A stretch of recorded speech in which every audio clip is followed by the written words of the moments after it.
제가 성경 말씀을 보겠습니다. 로마서 12장 9절에서 13절까지 한 절씩 교독하시겠습니다. 사랑에는 거짓이 없나니 악을 미워하고 선에 속하라. 형제를 사랑하여 서로를 우애하고 존경하기를 서로 먼저 하며 부지런하여 게으르지 말고 열심을 품고 주를 섬기라. 소망 중에 즐거워하며 환난 중에 참으며 기도에 항상 힘쓰며. 다 같이 보겠습니다. 성도들의 설 것을 공급하며 손 대접하기를 힘쓰라. 아멘. 여러분 반갑습니다. 제가 개척 한 20년쯤 될 때 목사님께서 한번 와서 예배 인도하라고 하셔서 한번 서영교회 20년 전에 제가 한번 왔던 그런 기억이 납니다. 저희 고향교회는 굉장히 여러분들 아실 것 같은데 굉장히 작은 교회입니다. 그런데도 불구하고 또 우리 이성태 목사님 같은 훌륭한 그런 목사님께서 배출이 되고 또 원체 또 잘 이렇게 가르치시는 분이니까 교회가 어떤 교회인지 나름대로 짐작할 만큼 그렇게 마음에 와닿습니다. 오늘 성경에 보면은 로마서의 내용입니다. 로마서는 사도 바울이 로마에 가기 전에 썼던 책입니다. 이미 로마에는 오순절 성령의 놀라운 은혜를 체험했던 그런 몇 명의 성도들이 교회를 이제 설립하고 이제 성도가 있는 그런 상태였습니다.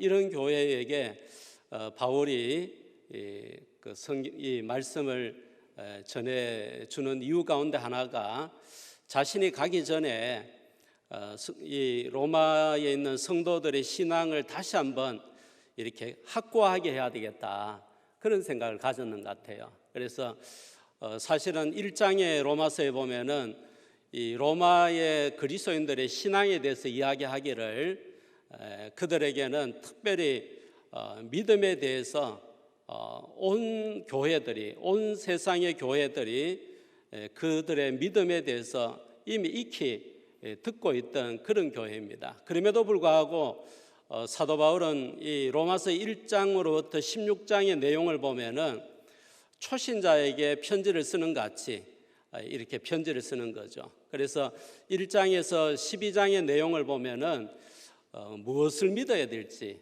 그러면서 우리가 다 사형에 합당한 죄인이고 그런 우리들을 예수 그리스도의 십자가의 죽으심으로 말미암아 주께서 우리에게 의의 옷을 입혀주셨다. 그리고 그것을 믿는 사람에게는 이렇게 구원의 은혜에 들어가게 된다는 것을 가르쳐주고 있고 그 다음에 이렇게 구원을 받은 성도들이 어떻게 살아야 될지에 대해서 12장에서 16장까지 가르쳐주는 내용이 로마서의 전부의 내용입니다.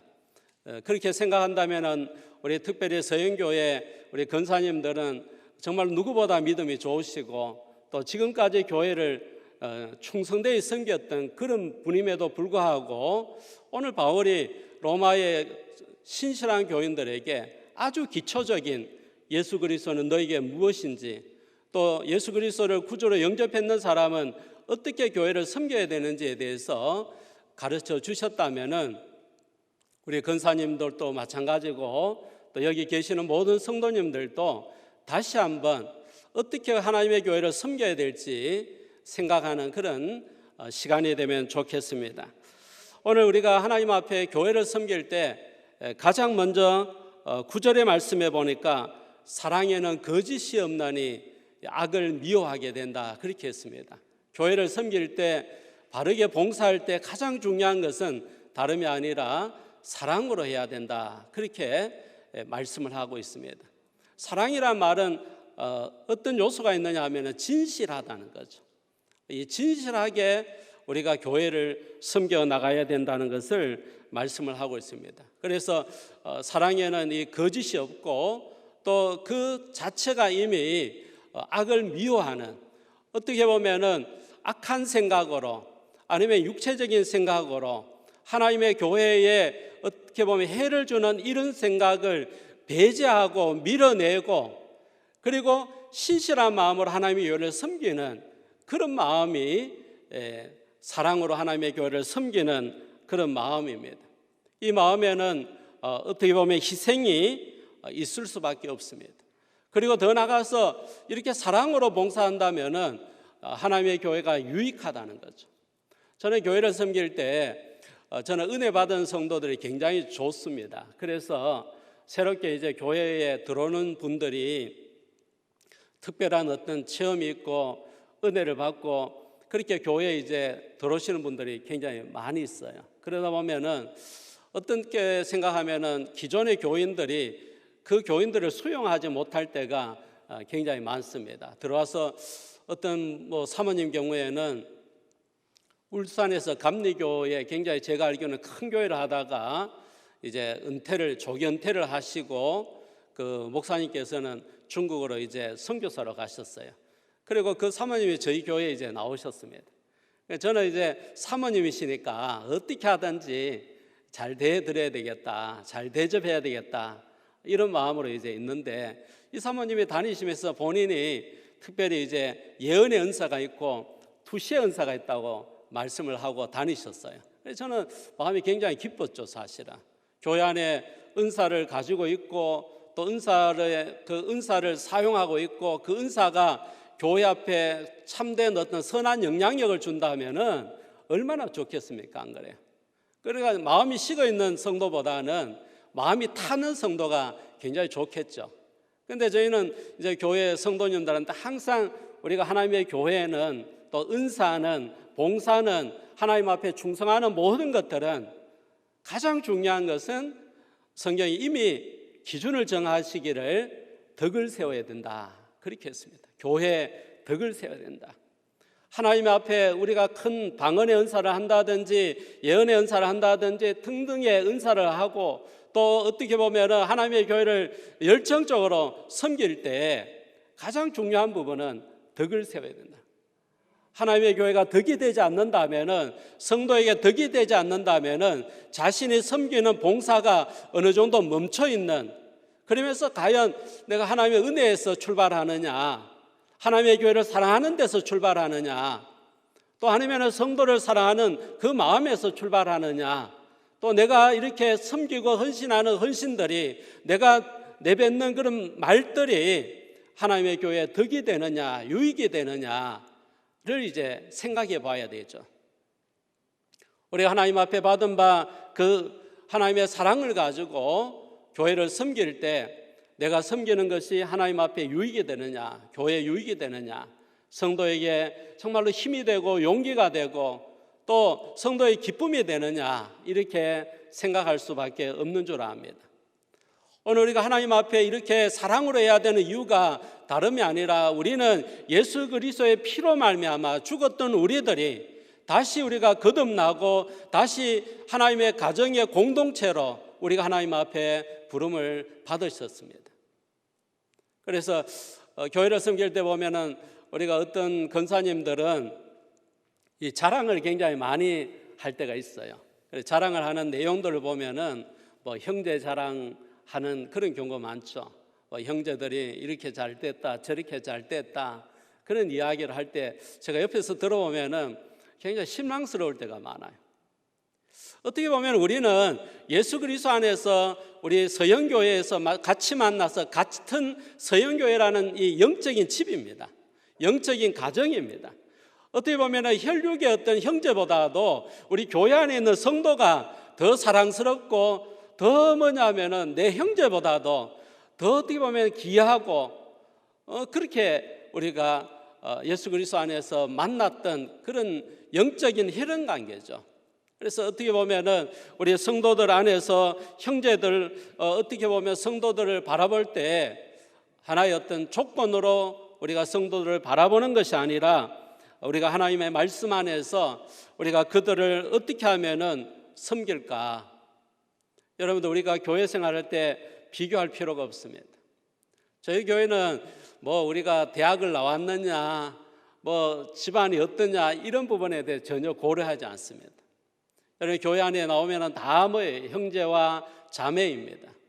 여러분들이 잘 살든 못 살든 많이 배우든 못 배우든 관계없이 모든 사람들이 다 한결같이 우리 형제가 자매예요.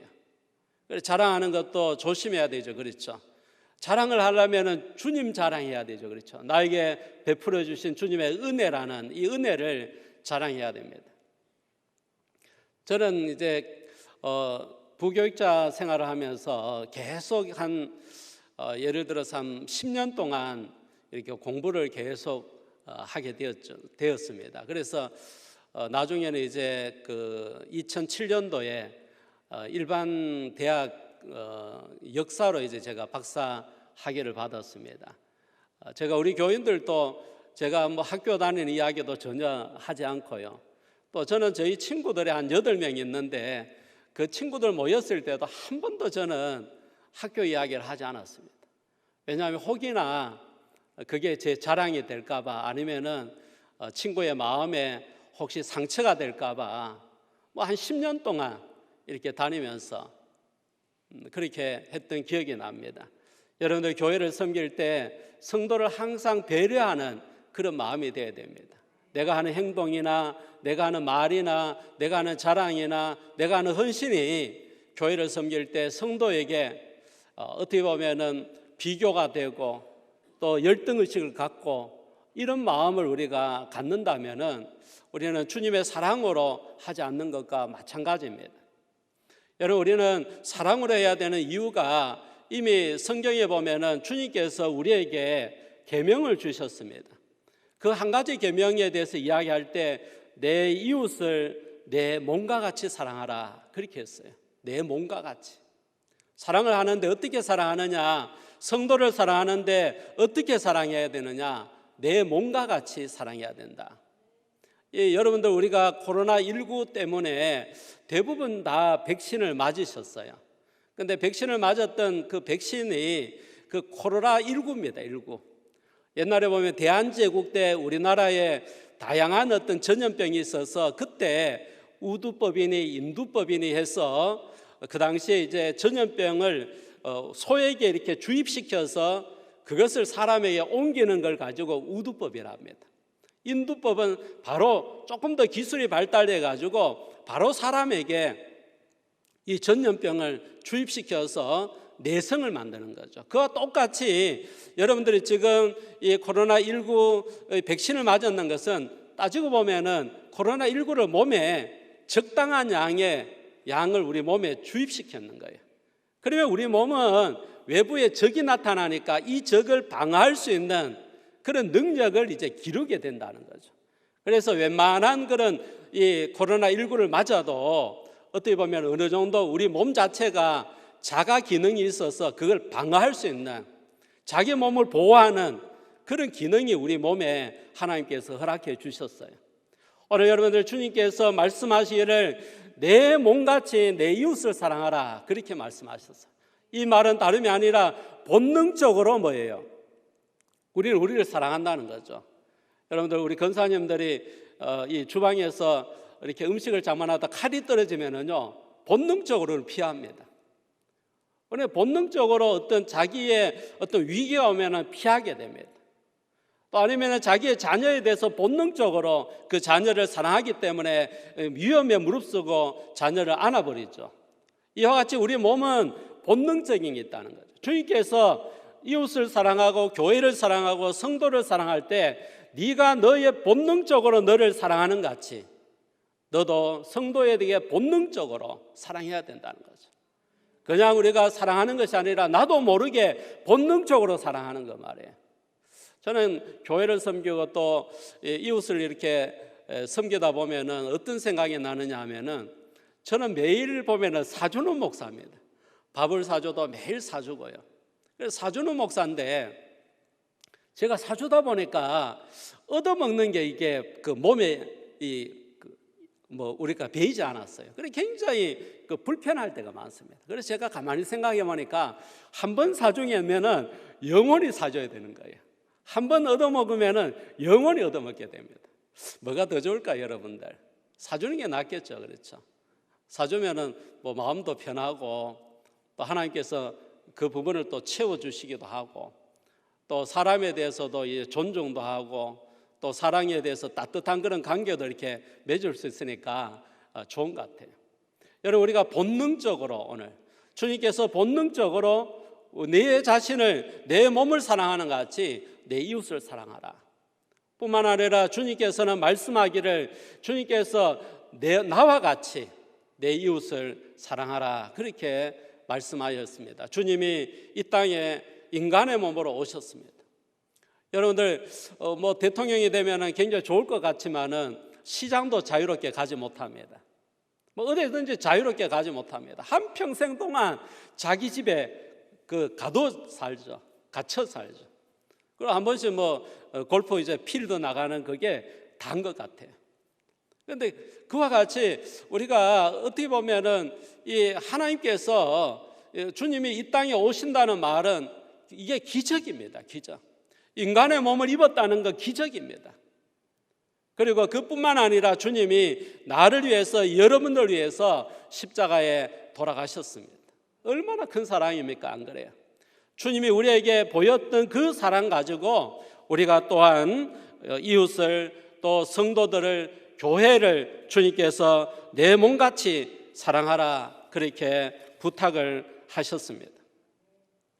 어떻게 보면 여러분들이 교회를 섬길 때, 헌신할 때 바른 봉사가 어디에 있느냐 하다고 생각한다면은 이 하나님의 사랑의 뿌리를 두고 교회 성도들을 사랑하고 교회를 사랑해야 될 줄 압니다. 두 번째로는 교회를 섬길 때는 뜨거운 그런 열정을 가지고 교회를 섬겨야 됩니다. 11절의 말씀에 보니까 부지런하여 게으르지 말고 열심을 품고 주를 섬겨라 그렇게 말씀합니다. 열심을 품고 주를 섬겨라. 이 열심이라는 말은 가슴이 뭐냐면 불이 붙는 거예요. 다르게 말하면 성령의 놀라운 뜨거운 성령의 불체험을 받은 그런 자세를 가지고, 그런 은혜를 가지고 교회를 섬겨라는 겁니다. 여러분, 성령을 받으면은 거기에 능력이 나타나잖아, 그렇죠? 예수님의 제자들이 예수님께서 말씀하셨어요. 너희들이 성령을 받는 것은 기도로 받지 않습니까? 그래서 이곳을 떠나지 말고 성령이 받을 때까지 기도하라는 거죠. 그래 기도했더니 성령을 받았습니다. 성령을 받으면 분명히 능력이 나타나는데 그 능력이 어떻게 보면 방언도 될 수 있고 은사도 될 수 있지만 더 큰 능력은 다름이 아니라 자기 것을 내놓을 수 있는 정도의 그런 열정이라는 거죠. 어떻게 보면 성령의 역사, 우리가 하나님의 교회를 뜨겁게 섬기고 열정을 다해서 섬긴다는 말은 이미 내 안에 성령께서 그렇게 하셨다는 거죠. 성령께서 하시지 않으면 그 능력이 나타날 수가 없다는 겁니다. 그래서 오늘 열심을 품고 이렇게 주를 섬겨라 그렇게 말씀을 하고 있습니다. 초대교회 성도들은 굉장히 가난했습니다. 그래서 성경에 보니까 나그네라는 그런 표현이 굉장히 많았죠. 또 특별히 이 로마에 있는 교인들은 얼마나 가난했는지. 로마는 사실은 그 당시에 대제국이었습니다. 우리나라 신라 시기에 보면 신라라는 나라가 중앙 집권이 이루어지기 전에 이미 로마 경우에는 5층짜리 아파트가 있었던 그런 시기입니다. 여러분, 우리나라는요 1930년대까지만 해도 2, 3층 집들이 잘 없었습니다. 대구에 제일교회가 있는데 대구 제일교회 1897년에 교회가 설립이 되었습니다. 최초의 대구 경북 지역의 교회입니다. 그 교회가 나중에 이제 2층의 건물로 교회가 자리 잡을 때가 언제냐면은 1930년대입니다. 여러분, 왜 제일교회인지 아십니까? 모르시죠? 울산에 계시니까. 제일교회는 제일 크다고 했어요. 제일교회입니다. 그 당시에 2층짜리 이상 교회가 1930년대에도 없었습니다. 그런데 1930년대에 대구 제일교회가 2층짜리로 건물을 지으니까 또 옆에 있는 개성학교도 2층짜리로 이렇게 학교를 지으니까 대구 경북에 있는 사람들이 이 도시락을 싸들고 소풍 왔어요. 소풍. 그 건물 보러. 그런데 여러분들 이렇게 2000년 전에 1800년 전에 이 로마 경우에는 이미 5층짜리 아파트가 있었습니다. 우리가 도로의 아스팔트도 그건 로마에서 만들어졌는 겁니다. 그때 또 우리가 콘크리트도 이미 그때 로마 제국 때 만들어졌습니다. 얼마나 잘 삽니까? 그런데 기독교인들은 그렇게 잘 살지 못했습니다. 로마에는 한 14곳의 구역이 있는데 어떤 사람들 사는 구역, 유대인이 사는 구역, 기독자가 사는 구역 이렇게 나눠져 있었어요. 그런데 기독자들은 어느 정도로 어려웠느냐 하면은 로마인들이 먹고 버리는 하수도에서 나오는 그 음식 찌꺼기를 먹고 겨우 연명하는 그런 사람들입니다. 그런 사람들에게 오늘 성경에 보니까 어떻게 말씀하고 있습니까? 다름이 아니라 그런 사람들이 정말로 성령의 놀라운 은혜를 받았을 때 오히려 다른 사람에 대해서 오히려 섬겼다는 거죠. 여러분들, 우리가 하나님 앞에 성령의 은혜를 받으면 우리가 다른 사람들을 또 교회를 그렇게 뜨겁게 섬길 수 있습니다. 내가 마음에 교회를 사랑하고 섬기고 싶은 마음이 있으면 이미 나는요, 여러분들은 성령 받은 겁니다. 성도들 가운데 열심히 어제 봉사하지 않았던 사람들이 열심히 봉사하면 그 사람은 성령 받은 거예요. 성령의 능력이 아니고는 그 능력, 그 일을 감당할 수 없기 때문입니다. 우리 주님께서는 이 땅에 계실 때 가장 싫었던 사람이 오늘 성경에 보면은 게으르지 마라 그렇게 했지 않습니까? 요한계시로 보면은 미지근한 사람을 굉장히 싫어합니다. 여러분들, 우리가 교회를 섬길 때 목회자도 마찬가지고 장로님도 마찬가지고 권사님도 마찬가지고 예배를 드릴 때 제일 먼저 이 목사님을 집중해야 됩니다. 집중을. 저는 교회에서나 노예 교회를 섬길 때 항상 이렇게 예배를 드릴 때 집중하려고 굉장히 노력합니다. 저같이 설교를 못해도요, 집중해가 듣다 보면 그거 아닌데 하면서 이 말씀이 생각나가 은혜 받을 수도 있지 않습니까? 안 그래요? 집중해야 됩니다. 우리는 하나님 앞에 예배 드리는 거지 않습니까? 그래서 저는 목사이기 때문에 어디서든지 설교를 하는 목회자를 바라볼 때 더 집중해야 돼요. 더 목사니까.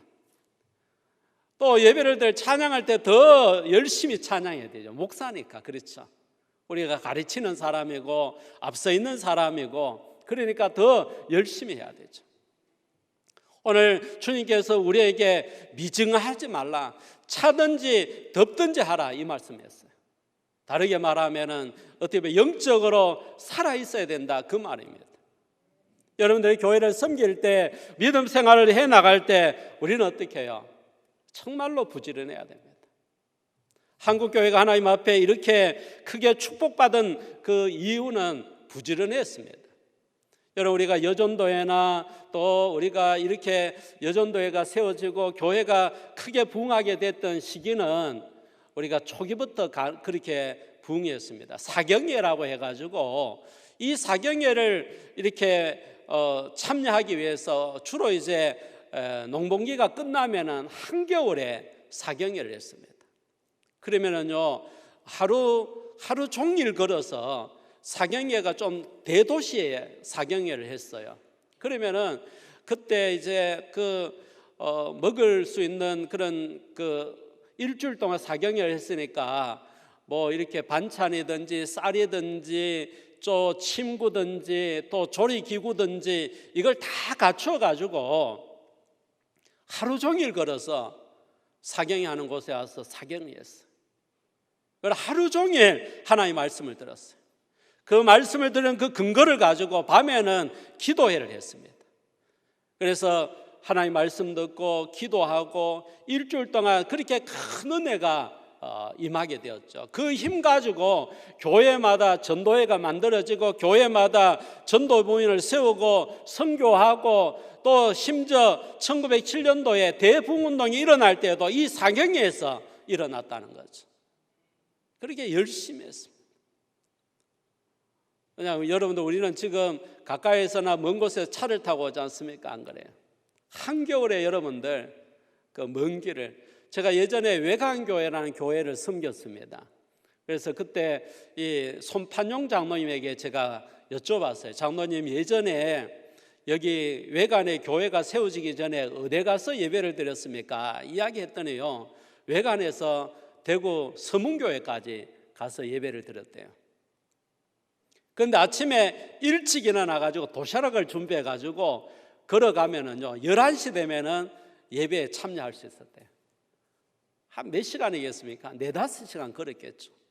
그리고 예배 마치고 도시락을, 싸왔는 도시락을 이렇게 먹고 또 뭐예요? 출발하면은, 집에 도착하면은 밤이었답니다. 그렇게 열심히 신앙생활을 했죠. 여러분, 우리가 교회를 섬길 때 성령이 주시는 그런 뜨거움으로 교회를 섬겨야 됩니다. 제가 외관에 있을 때 욕을 많이 하는 집사님이 계셨어요. 한 60대는 집사님이. 왜 이분이 욕을 그렇게 많이 하느냐 하면은, 외관에는 분도 출판사라고 독일 쪽에 로마 캐토릭의 그 본산지입니다.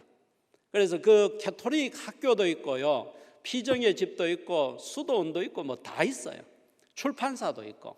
그래 이분이 거기에서 일을 했는 거예요. 그래 일을 하고 일을 시키다 보니까 입이 막 거칠어졌어요. 그리고 은혜도 없었어요. 은혜가 없으니까 입도 거칠죠, 안 그래요? 여러분, 은혜가 있으면 입이 거칠겠습니까? 안 그래요? 입이 막 거칠었어요. 그런데 이번에 자부가 암이 걸렸어요. 유방암이. 그래 유방암이 걸렸나 그 며느리 때문에 기도하러 이곳 저곳 쫓아다니다 자기가 은혜 받았어. 그래도 자부는 뭐야? 며느리는 천국에 가버렸죠. 그런데 놀라운 것은요, 이분이 욕을 하던 분이 욕을 하잖아요. 그리고 교회는 그냥 주일만 이렇게 출석하는 분인데, 이분이 어떻게 토요일이 되면은 우리 서영교보다는 조금 작아요. 본당이, 외관교회가. 이 관리 집사님도 계시는데, 이분이 토요일이 되면 하루 종일 이 교회 청소를 다 합니다. 얼마나 놀라운지. 여러분들 관리 집사님 계시면 뭐 왜 이랬느냐, 왜 저랬느냐 뭐 이렇게 이야기하잖아요. 대부분 뭐 돈 주고 일하는 분이 있는데 이렇게 이야기하잖아요. 그런데 이분은 관리 집사님이 계셔도 본당 전체를 그렇게 일하더라고요. 제가 그분 보면서 야, 성령의 능력이 참 대단하다, 그 생각이었어요. 욕하는 사람이 욕을 그치고 아무 말하지 않고 그냥 하루 종일 교회를 청소하는 이런 모습을 보면서 이 목회자로서 그렇게 은혜를 많이 받았던 기억이 납니다. 여러분이 교회를 섬길 때 미지근하게 섬기면 되지 않습니다. 뜨겁게 섬겨야 됩니다. 여러분들 찬양을 해도 뜨겁게 하고 주일을 섬겨도 뜨겁게 섬기고, 요즘은 사실은 식사도 우리가 할 수가 없잖아요. 교회들마다 이제 식사하는 게 어려워졌어요. 저도 우리 교회 코로나 끝나면은 식사를 교회에서 하지 않고 그냥 빵으로 할까 싶어요. 그래서 늘 이제 제가 보면은요, 집에서도 보면은 둘이가 사는데도 밥 하는 거 싫어가지고 얼마나 그렇게 이야기합니까? 바깥에 가 사 먹자 하는데 한두 명도 아니고 성도들 위해서 식사를 준비하는 게 얼마나 힘들까, 이런 생각은 하면서도 한편으로는 이것까지 하지 않으면은 교회에서 무슨 봉사하지, 이런 생각이 들 때가 굉장히 많습니다. 여러분들 교회를 섬길 때 정말로 뜨겁게 성령이 주는 힘으로 교회를 섬기는 성도들에게 축복합니다. 세 번째로는 교회를 섬길 때 굉장히 힘이 들어도 교회를 잘 섬겨야 됩니다. 오늘 성경에 보니까 12절에 환난 중에 참으며 그렇게 했습니다. 환난 중에 참으며 기도에 힘써라, 그렇게 했어요. 여러분들이 교회를 섬길 때 보면은 우리가 어려움을 많이 당할 수 있습니다. 저는 교회를 조금 하지만은 2번이나 직접 지었습니다. 두 번째 교회를 지을 때 재정이 없으니까, 개척을 했으니까 제가 이렇게 옆에 건축하는데 눈동냥해서 이제 교회를 짓죠. 그래서 밑에 보면은 한 90평의 바닥을 이제 철근을 놓고 철근을 묶는데, 이게 철근을 묶는데 이게 얼마나 힘드는지 물집이 다 생기더라. 그래서 제가 그걸 막 계속 했어요. 그래 했더니 이제 전사님도 도와주시고 여집사님 몇 분도 와서 막 도와주셨어요. 그런데요, 보험 다니는 집사님이 저녁 이제 되면 왔어요. 오면은 뭐 참거리라도 좀 사오면 좋은데 그냥 와 히 보면서 나중에 거기 봉사하는 집사님한테 전화해가지고 무슨 말을 하느냐 하면은, 아이고 집사님은 가정도 돌아보지 않고 그렇게 하루 종일 그렇게 교회 일을 하면 됩니까? 이렇게 이야기하더라는 거예요. 여러분, 이렇게 이야기할 수 있겠죠, 사실은. 근데 그렇게 이야기해서는 되지 않죠. 여러분, 우리가 그렇게 이야기할 때 굉장히 성도들은 뭐냐면 시험에 들 수 있어요. 여러분, 오늘 우리가 하나님의 교회를 섬길 때 우리가 육체적으로도 약할 수 있습니다. 또 우리가 하나님의 교회를 섬길 때 시간 때문에 바쁘게 살 수도 있습니다. 또 우리가 하나님의 교회를 섬길 때 제가 조금 전에 말씀드렸던 이런 분들이 있어서 우리가 낙심될 때도 우리가 있다는 거죠. 그런데 중요한 것은 하나님께서 우리에게 하나님의 교회를 섬기도록 하나님께서 명령하셨기 때문에 우리가 하나님의 교회 일을 하다가 어떤 저런 일 때문에 우리가 낙심되어서 우리가 포기하지 말아야 됩니다. 저는 우리 교회 안에서 어떤 분이 굉장히 어려움을 당하였어요. 뭐 돈 때문에. 그래서 저한테 이야기하기를, 제가 교회를 떠나지 마라. 교회를 떠나면은 그곳에서 다시 정착하기도 힘들고 또 그곳에서 또 그런 일을 만날 수 있다. 그래서 여기서 우리가 이겨나야 되지, 일어서야 되지. 여기서 다시 회복이 돼야 바른 신앙으로 교회를 섬기지 않겠느냐. 그래서 그 가정이 교회를 떠나지 않고 교회를 그렇게 섬겼습니다. 너무 감사한 것은 하나님께서 기도하면서 섬기다 보니까 더 겸손할 수 있고 또 어떻게 보면 더 믿음으로 할 수밖에 없고, 그래서 그의 자녀들이 하나님 앞에 큰 축복을 받았던 것을 기억을 하게 됩니다. 여러분들, 우리가 몸이 약해도요, 병들어도요, 교회를 섬겨야 됩니다. 시간이 없어도 하나님의 교회를 섬겨야 됩니다.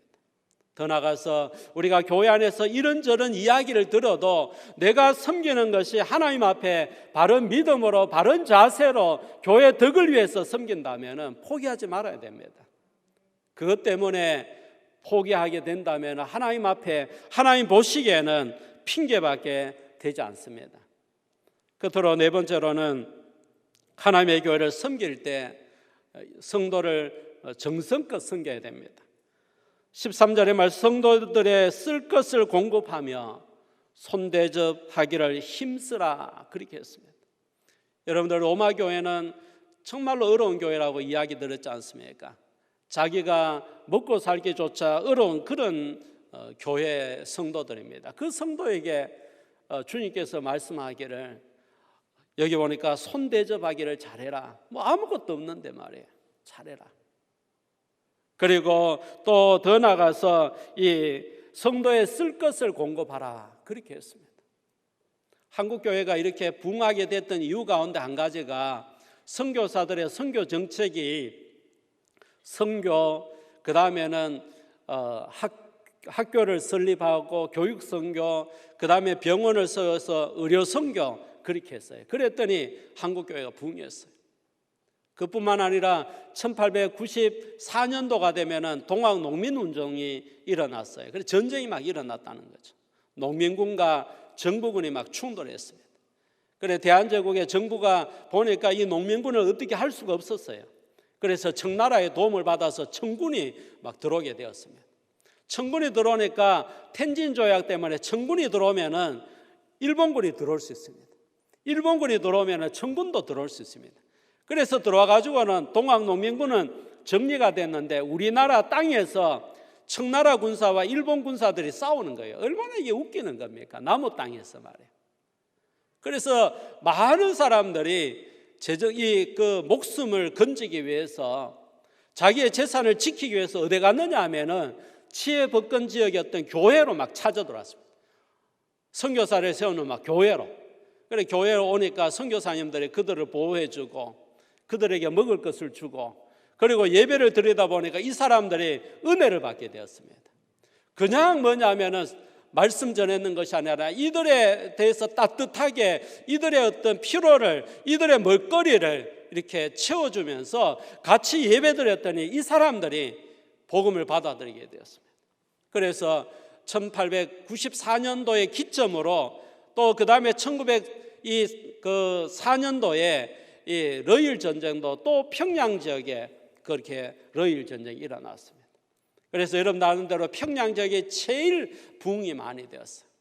교회가 어려운 이웃들을, 교회가 사랑을 다하고 헌신을 다하고 섬김을 다하고 대접을 다하고 그들에 대해서 아픔을 같이 나누었더니 교회가 부흥하는 그런 역사가 일어나게 되었습니다.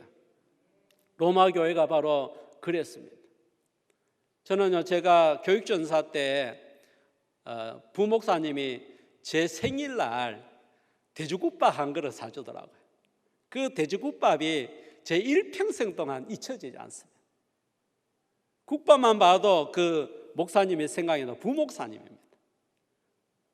그리고 살았으면 제가 그분을 얼마나 많이 기억하겠습니까? 안 그래요? 너무 고마웠고 너무 감사하고, 여러분들이 힘들어하는 성도를 위해서 식사 한 끼 대접하고, 또 집사님 내가 사정을 아는데 내가 기도하고 있습니다, 내가 해드릴 거는 없는데 집사님 이 조그만한 이 식사를 통해서 힘을 내라고 이렇게 할 때 성도가 어떻게 해요? 아, 우리 서영교회는 그래도 사랑이 있는 교회구나. 그러면서 자기도 힘을 얻고 용기를 얻고 회복이 되지 않겠습니까? 안 그래요? 사랑하는 성도 여러분, 또 우리 권사님들, 우리 하나님께서 로마 교회가 믿음이 제일 좋은 교회였습니다. 믿음의 소문이 전 세계로 퍼졌던 교회입니다.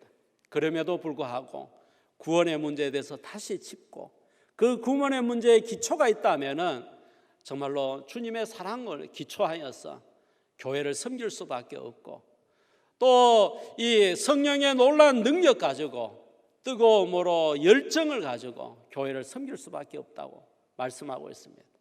그리고 더 나아가서 우리가 힘이 들어도 여러분들 하나님의 교회이기 때문에 조금만 인내하면은 다시 회복이 되는 거죠. 그리고 이웃들과 또 어려운 성도들을 잘 보살피면서 그들을 잘 섬기는 우리 권사님들, 우리 성도들 되시기를 주의 이름으로 축복합니다.